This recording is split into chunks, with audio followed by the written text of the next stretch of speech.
Welcome to IN60. I'm Peter White and my guest today is Mike Murray, Head of Domestic Equities at Australian Ethical. Mike, welcome. Hi, Peter. I'm going to ask you a few rapid fire questions looking for short, sharp answers. You can pass them on any one and your time starts now. Thank you. What do people want from an ethical investment? I think above all, people want something that's authentic and true to label ethical.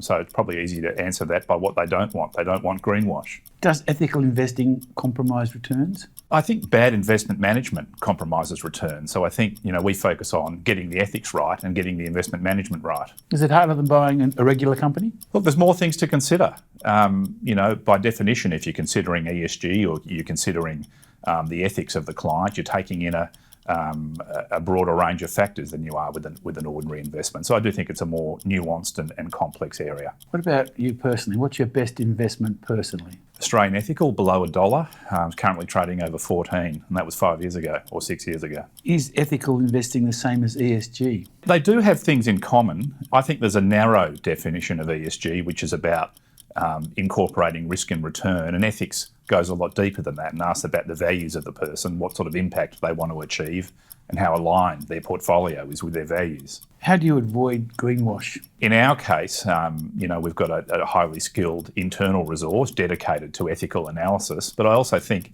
a key question is just simply to look at the portfolio. If the portfolio looks a lot like the benchmark, there's a good chance it's greenwashed. What about pineapple on pizza? What's your stance there? A very strong stance, no seafood on pizza. So I'm not sure about pineapple, but anchovies, prawns, definite no. What makes a good investor these days? Look, I don't think it's something you get out of a book. I think, investing's not a theoretical exercise. I think you need skin in the game. I think you got to have a few scars. You need some originality. You need some patience, and you got to like it. You got to be passionate about it. Well, speaking of books, what's the most influential book you've read? I'd probably nominate something, where you learn about human nature, because, markets are made up of humans with different personalities. So Crime and Punishment, there you go, a classic of human nature.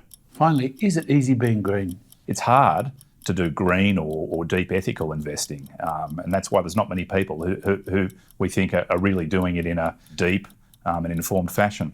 Presumably worth it, though. It's always worth it. Anything that's hard is worth it at the end of the day, Peter. Mike, thanks for talking to us. Thank you.